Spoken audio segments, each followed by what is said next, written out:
तो हमने last class में देखा था कि कौन कौन से हार्मोन जो होते हैं, कौन से प्रोटीनियस हार्मोन्स होते हैं, कौन से नॉन प्रोटीनियस हार्मोन होते हैं, कौन से स्टेरॉइड हार्मोन होते हैं। लास्ट क्लास में हमने डिस्कस किया था।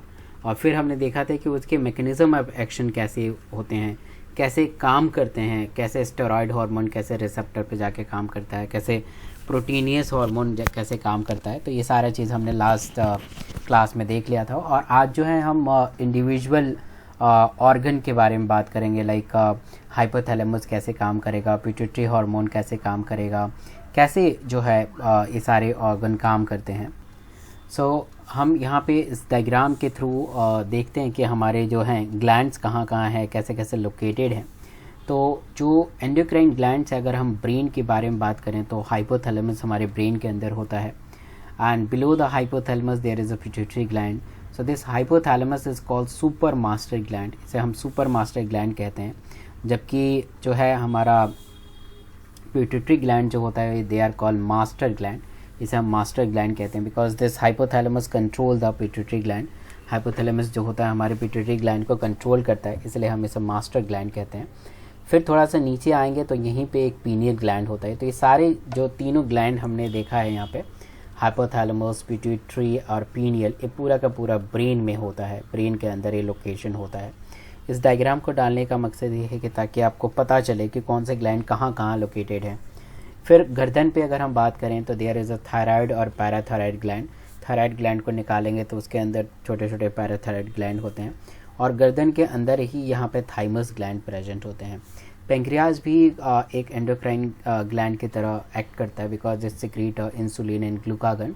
किडनी के ऊपर आप सबको पता है एड्रिनल ग्लैंड होता है, और अगर फीमेल है तो placenta is also act as a endocrine gland, and ovary is also in endocrine gland, while in male the testis is also act as an endocrine gland. So this is a location of various endocrine glands in our body, कि कहाँ कहाँ कैसे कैसे location. So hypothalamus is consider the super master gland, इसे हम super master gland कहते हैं।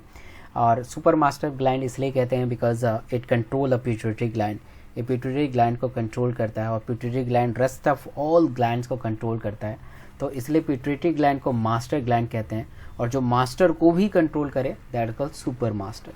Hypothalamus जो होता है, hypothalamus is a basal part which is a diencephalon and forebrain, और ये जो हाइपोथैलेमस है दे regulate a wide spectrum of the body function, बहुत सारे बॉडी फंक्शंस को ये रेगुलेट करने में मदद करता है। अब हाइपोथैलेमस के अगर हम स्ट्रक्चर की बात करें तो कुछ इस तरह से स्ट्रक्चर इसमें दिखने को मिलता है। इस हाइपोथैलेमस में के अंदर बहुत सारे छोटे छोटे न्यूरो सिक्रेटरी सेल्स लगे रहते हैं।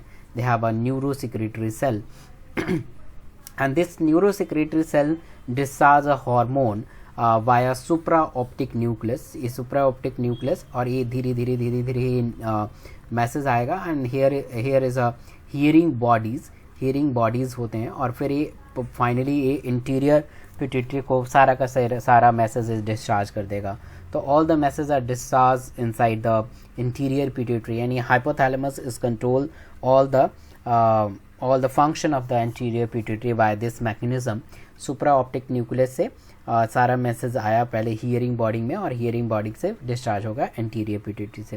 ये पूरे एरिया को जो न्यूट्रिशन जो सप्लाई करता है that is called supra hypophyseal artery, जो कि पूरा hypothalamus, hearing body, supra optic nucleus and anterior pituitary को ये पूरा न्यूट्रिशन देता है। And there is a hypophyseal portal system, it is also providing nutritions.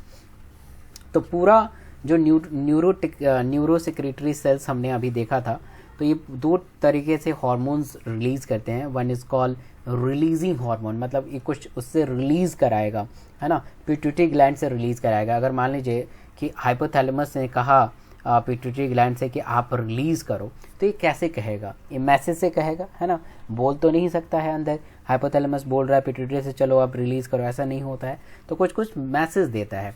तो फर्स्टली जो होता है हाइपोथैलेमस क्या करेगा कि ये रिलीजिंग हार्मोन सिक्रीट करेगा, and this releasing hormone stimulate the secretion of pituitary hormone. Releasing hormone, मान लीजिए पिट्यूटरी ग्लैंड है और this is a hypothalamus gland, तो ये रिलीजिंग हार्मोन सिक्रीट करेगा पिट्यूटरी हार्मोन को, और पिट्यूटरी हार्मोन फटाफट कोई ना कोई हार्मोन सिक्रीट करेगा। ऐसे ही एक दूसरा भी हार्मोन सिक्रीट करता है, that is called inhibitory hormone. और इनहिबिटरी हार्मोन में क्या होता है, they inhibit the secretion of pituitary hormone. अब बहुत ज़्यादा अगर पिट्यूटरी हार्मोन ने हार्मोन सिक्रीट करना स्टार्ट किया तो उसे इनहिबिट करेगा, रोकेगा कि ज़्यादा से ज़्यादा हार्मोन सिक्रीट ना हो, है ना, उसे रिलीज़ करने वाला। कुछ इसके एग्जाम्पल देखते हैं कि कैसे ये मैकेनिज्म होता है। जैसे GnRH गोनाडोट्रोपिन रिलीजिंग हार्मोन जो होता है, ये हाइपोथैलेमस सिक्रीट करता है, these are secreted by the hypothalamus, right.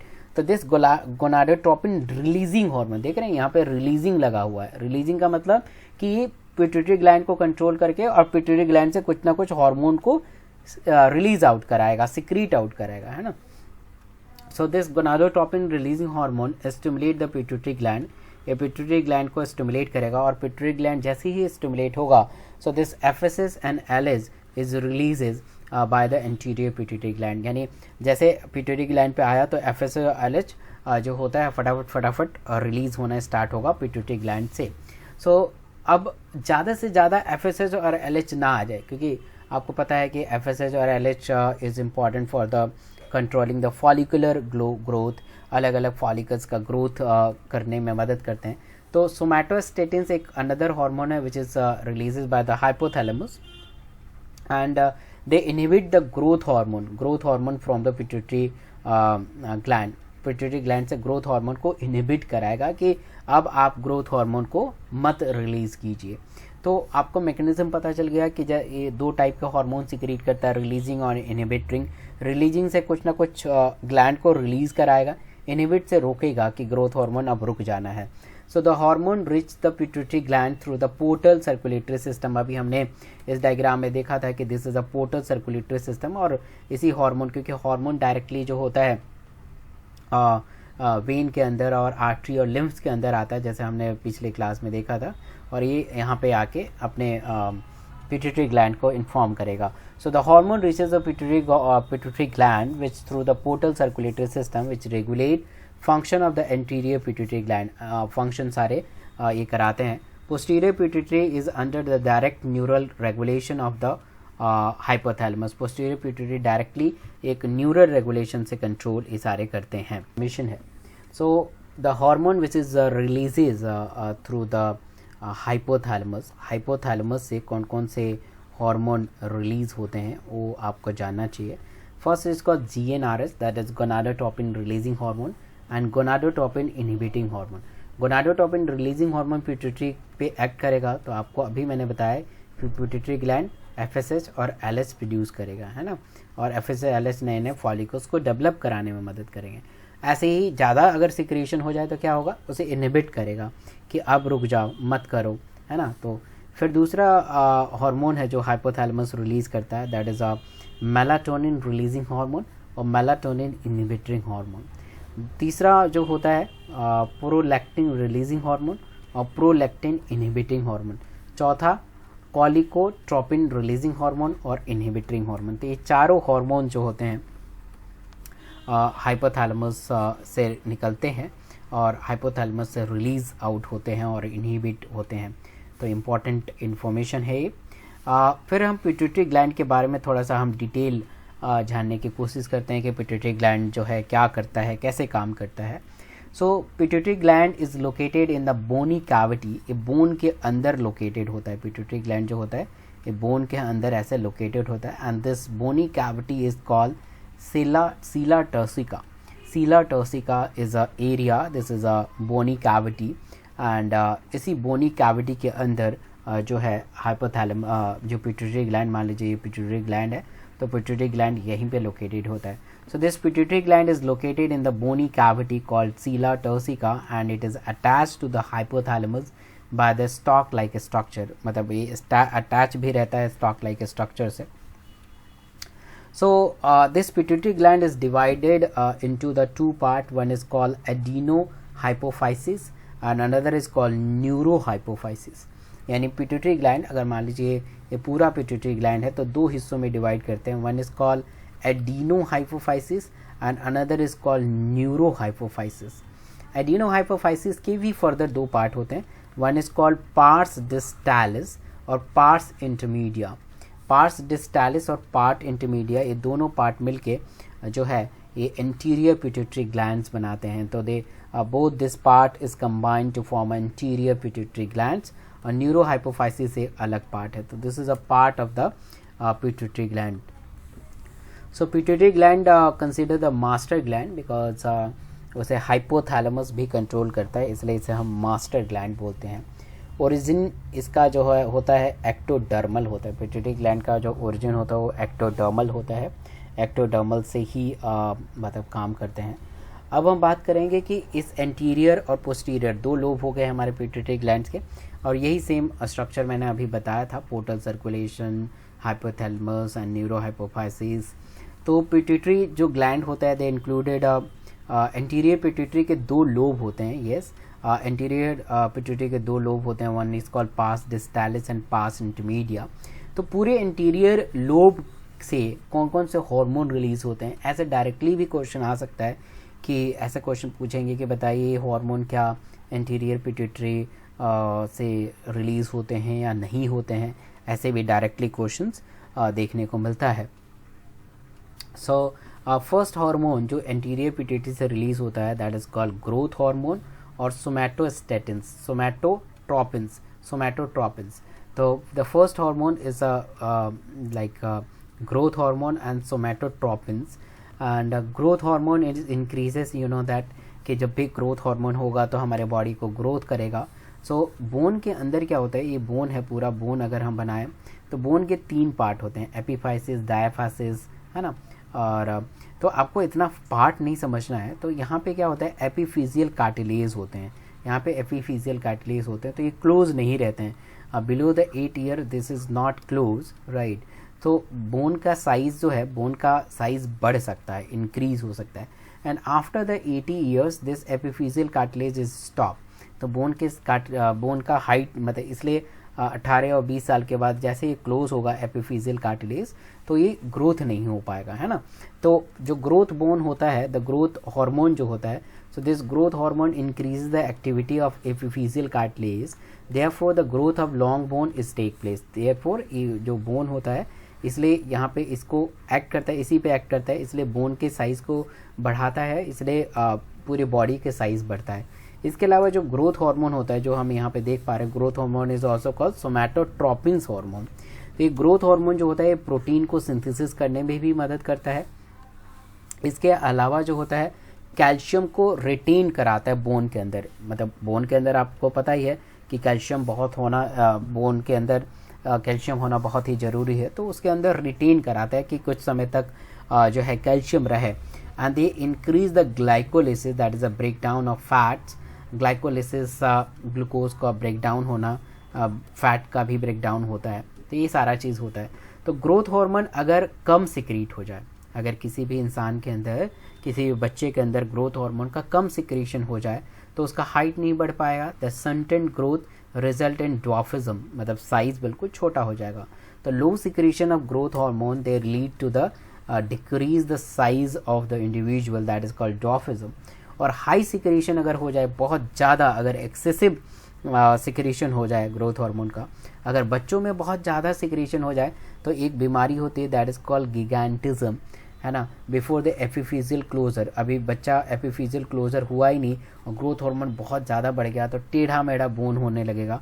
और एडल्ट में आफ्टर एपिफिजियल अगर क्लोजर के बाद अगर आपने ग्रोथ हार्मोन के इंजेक्शन ले लिए, आजकल बहुत ज़्यादा ये चलता है कि मेरा मतलब साइज़ नहीं बढ़ पा रहा, हाइट नहीं बढ़ पा रहा है, तो क्या लोग करते हैं, ग्रोथ हार्मोन ले लेते हैं। ग्रोथ हार्मोन लेंगे तो क्या होगा, वो एपिफिजियल कार्टिलेज पे काम करेगा, टेढ़ा मेढ़ा बोन कर देगा, they lead to the acromegaly होता है। तो डायरेक्ट क्वेश्चन आता है कि अगर हाई सिक्रीशन अगर ग्रोथ हार्मोन बच्चों में हो तो कौन सी बीमारी होती है, गिगांटिज्म। हाई सिक्रीशन अगर बड़ों में हो तो कौन सी बीमारी होती है, एक्रोमेगेली। अगर कम सिक्रीशन किसी में भी हो, बच्चा और बूढ़ा, तो डॉर्फिज्म हो जाएगा। तो जो भी हमने पढ़ा है उससे रिलेटेड क्वेश्चन देखते हैं।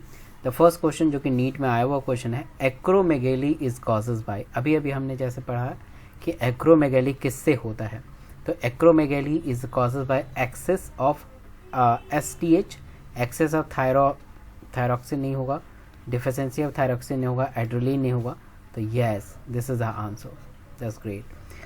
सेकेंड क्वेश्चन देखते हैं, द केमिकली हार्मोन क्या होते हैं? Biogenic amine only, protein, steroid, biogenic amines, protein only, steroid only. तो देखिए स्टेरॉयड ओनली तो नहीं होता, प्रोटीन भी होता है, तो प्रोटीन ओनली नहीं होगा, दोनों ऑप्शन गए। बायोजेनिक अमीन्स भी नहीं होता है, तो answer will be B. So the growth hormone stimulate the hepatocytes, जितने भी ग्रोथ हार्मोन होते हैं हेपेटोसाइट्स लिवर के अंदर होता है, and it is a benzene like cell, ये बेंजीन लाइक सेल्स होते हैं, ठीक है, बेंजीन की तरह सेल होते हैं। तो this growth hormone stimulate the hepatocyte, इसे स्टिमुलेट करते हैं ताकि हेपेटोसाइट से ब्लड निकल के मतलब ग्लूकोज निकल के ब्लड के अंदर जाए, क्योंकि लिवर के अंदर ही ग्लूकोजेनेसिस, ग्लाइकोजेनेसिस, अलग अलग प्रोसीजर चलते रहते हैं। तो ये स्टिमुलेट करता है हेपेटोसाइट को ताकि जो है पूरा का पूरा ग्लूकोज और ग्लूकोज जो है ब्लड के अंदर जा सके। So in this respect the growth hormone is a insulin antagonist, मतलब एंटागोनिस्ट का मतलब होता है विपरीत काम करना। मतलब ये क्या कर रहा है, ग्रोथ हार्मोन क्या कर रहा है कि ब्लड के अंदर क्या कर रहा है, ग्लूकोज को बढ़ा रहा है ना, ब्लड के अंदर ग्लूकोज को बढ़ा रहा है। फिर से अच्छे से ध्यान दीजिए कि जो ग्रोथ हार्मोन होता है ब्लड के अंदर ग्लूकोज को बढ़ा रहा है, ग्लूकोज को बढ़ा रहा है।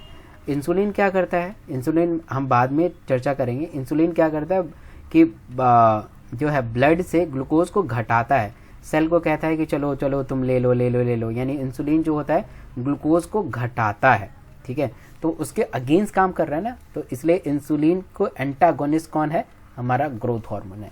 तो इस तरह से भी क्वेश्चन आ सकता है कि बताया एंटागोनिस्ट कौन है। एंटागोनिस्ट का मतलब विपरीत कौन काम करता है, अगेंस्ट कौन काम करता है ना, तो उसी को हम एंटागोनिस्ट बोलते हैं।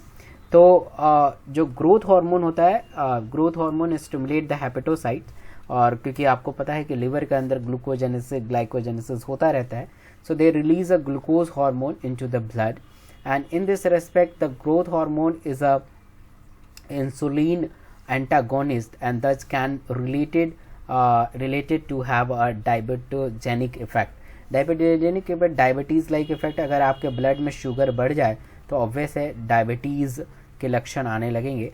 तो ग्रोथ हार्मोन होता है कि अगर ज़्यादा ग्रोथ हार्मोन सिक्रीट हो जाए तो डायबिटिक रिलेटेड प्रॉब्लम्स स्टार्ट हो जाएंगी। तो ये पहला हार्मोन था हमारा ग्रोथ हार्मोन। दूसरा हार्मोन जो कि एंटीरियर पिट्यूटरी से रिलीज होता है, that is called ACTH, that is adrenocorticotrophic hormone, adrenocorticotrophic hormone ACTH। So ACTH control the structures and functioning of the adrenal cortex. Adrenal glands के अंदर 3 पार्ट होते हैं, एड्रेनल कॉर्टेक्स, एड्रेनल मेडुला, है ना, 3 part होते हैं।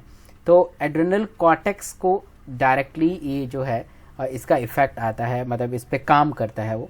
तो adrenal cortex ACTH control the structure and function of adrenal cortex, specially the secretion of the glucocorticoid. एक ग्लूकोकॉर्टिकॉइड सिक्रीट कराता है एड्रेनल कॉर्टेक्स से। तो एड्रेनल कॉर्टेक्स का अगर हम पार्ट देखें तो इसके 3 पार्ट होते हैं, देख रहे हैं यहाँ पे, GG, GF, GR, मतलब ऐसे याद कर सकते हैं। जैसे GFR आपने पढ़ा होगा किडनी के अंदर, GFR मतलब ग्लोमेरुलर फिल्ट्रेशन रेट।